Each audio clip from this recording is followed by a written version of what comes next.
So, and this has happened to me more than once.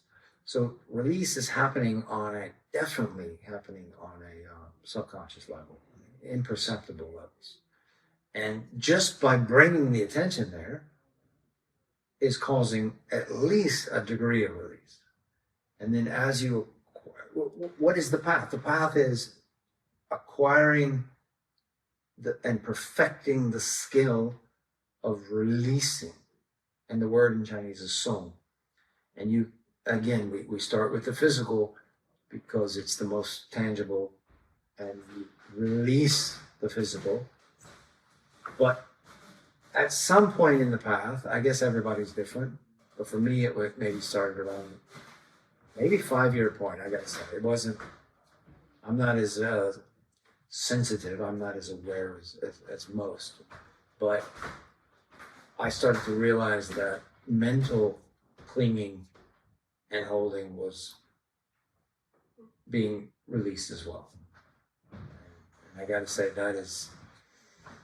it's difficult. It's quite difficult to even recognize what is mental. Of course, I know what a thought is, but mental holding, what is that? You know, you can see it in the face, right? You know, this kind of holding, the contraction of the facial muscles and everything. But where is it? Yeah. In the mental domain, right? Yep. And it seems like sometimes it can just be, oh, there's space here, there's no holding here, but what about here? Like, what's the container? There really is no container, but it feels like there's structures, let's say, in the mental space that's holding some form or other. And isn't that the teaching of all schools, or at least the highest teaching of the Buddha? You know, let go, stop clinging. Stop clinging, stop attachment, stop holding, stop grasping. Just let go. It doesn't mean fall down, collapse. Song. Just song. It's equivalent. It's directly equivalent. The more I train, the more I realize that song is akin directly to the Buddha teaching of let go. It's stop clinging. The embodiment of it. Yes. Which is, you know, I learned releasing and letting go, 20 years ago, going through my initial spiritual awakening and coming across some teachings and some technologies for releasing the mind and releasing the tension that the body's holding. And I just was doing that just because I didn't want to be a psycho and neurotic mess. And I found, oh, wow, this actually gives me relief from these ailments, right? Wow, what a profound thing. And then over the years, and eventually discovering Tai Chi as a path and realizing, this is the pinnacle of this thing. Like, this is the... When did you first discover song in that Tai Chi context?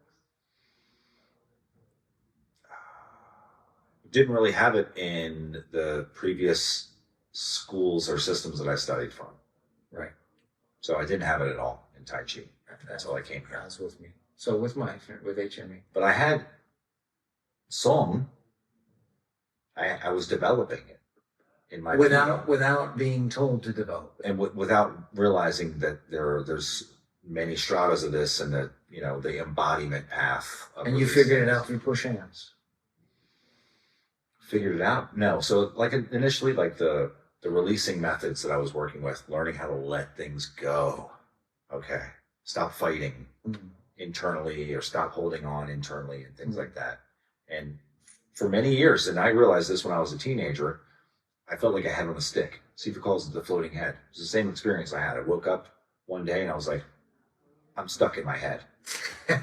What happened? I don't know how this happened, don't know when it happened. Just know that I wasn't always like this and I can't get out. Yes. So then, many years of screwing my life up because of that, not knowing shit, and just, neurotic and angry and resentful and depressed, and not even realizing that this is not normal. Yes. And then eventually life becomes so common, though. It's not normal, but it's common. That it brings me to a path of meditation and release and letting go. And then many years, and then the culmination, coming across this system and recognizing the crown jewel that Tai Chi is, in terms of it is the ultimate of release, of soul. Yes. But only if you have the right teacher. That's the scary thing, isn't it? Yeah. Because you just said you didn't learn Song until I don't know, 18 years of practicing Tai Chi. Yes. And I've visited a few schools in my life and trained a few systems, and they would mention the Kwa. They would say, don't fight, force against force. All school, every system has that, right? Yeah. Spaghetti man. But to actually study the mechanics, the method of learning to release and let go. This is the beautiful thing. And to release under pressure. And how else would you learn, right? How are you going to build it? Unless you increase. But start subtly, right? Yeah. Granular. Granular. Because Start with 1 ounce of pressure. If you've already reacted and you're in seizure, you're not going to be able to release. You have to let's release before we get in there. Or when it's just only a little bit in seizure, okay, let's work with that. And then. Yeah, I don't see how you could learn. I couldn't. I was too crude or too dull. I couldn't have learned without being pressure tested.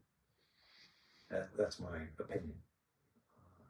I think it's too easy to stay in the world of delusion, the mental plane of delusion. It's so of telling yourself a story. It's so seductive. When I first came to you get to write your own story in this system.